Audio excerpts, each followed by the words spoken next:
Welcome back to my channel. यदि channel पे नए हैं तो चैनल को सब्सक्राइब कीजिए और बेल आइकन दबाना बिल्कुल मत भूलें।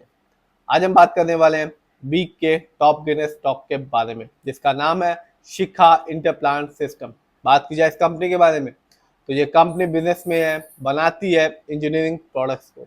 और आज के दिन यानी कि 21 जून 2025 को इस कंपनी का शेयर प्राइस है 1476 रुपीज। बात की जाए शॉर्ट टर्म की यानी कि एक वीक की, तो यहाँ इस कंपनी ने अपने शेयर होल्डर्स को 14% का रिटर्न निकाल के दिया।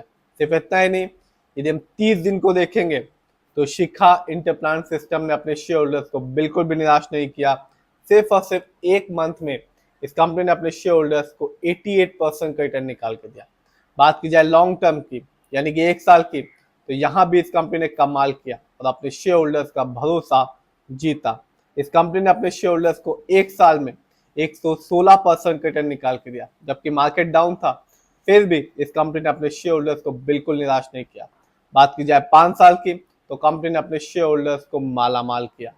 5 साल में इस कंपनी ने अपने हर एक शेयर होल्डर्स को 3891% का एक अच्छा खासा रिटर्न निकाल के दिया और ये बताया कि ये कंपनी ना केवल शॉर्ट टर्म में बल्कि लॉन्ग टर्म में भी एक अच्छा खासा रिटर्न देती है।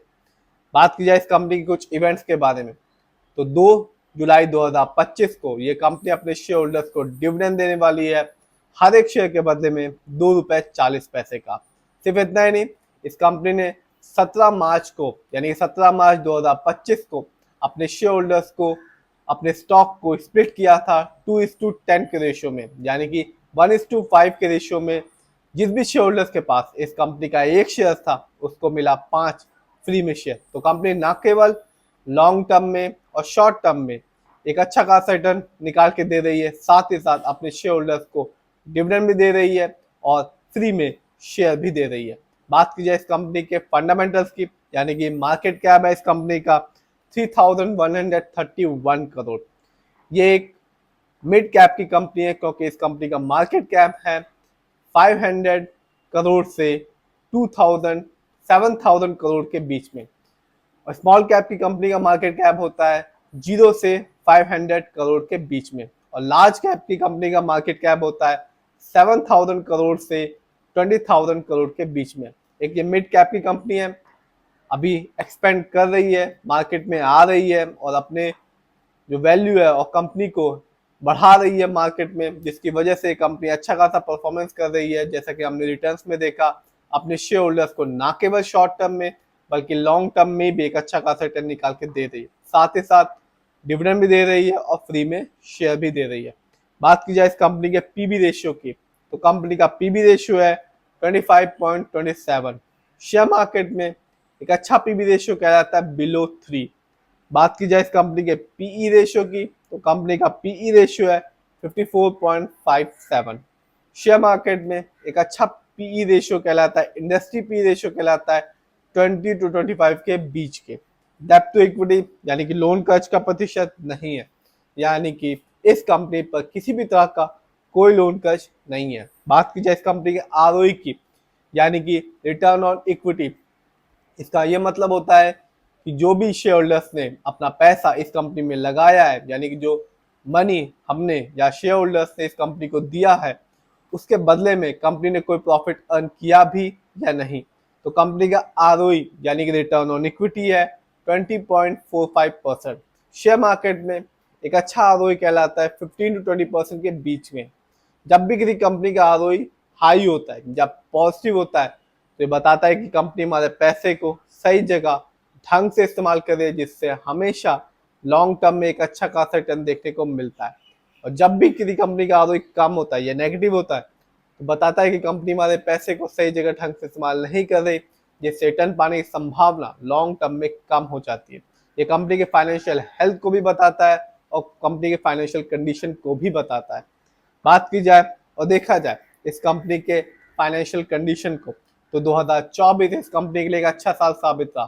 कंपनी ने रेवेन्यू के मामले में अर्न किया 154 करोड़, जबकि 2023 में इस कंपनी का रेवेन्यू था 111 करोड़।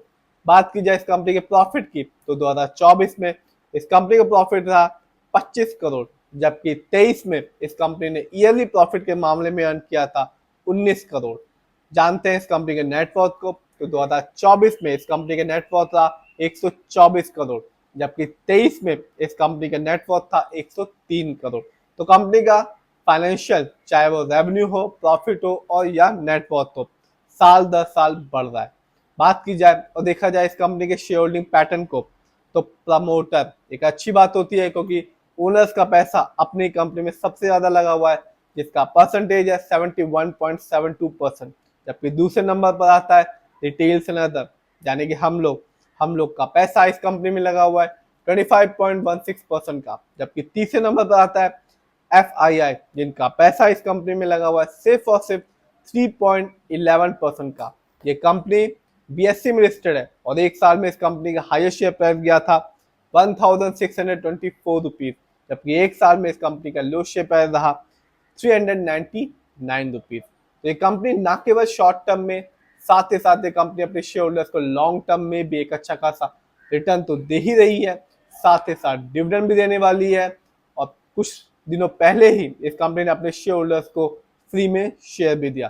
तो कंपनी रिटर्न दे रही है, डिविडेंड दे रही है और फ्री में शेयर भी दे रही है।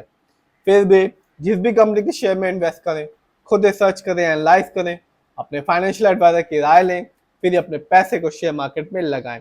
ये वीडियो सिर्फ और सिर्फ एजुकेशनल पर्पज था, ना हम खरीदने की सलाह देते हो ना ही बेचने की।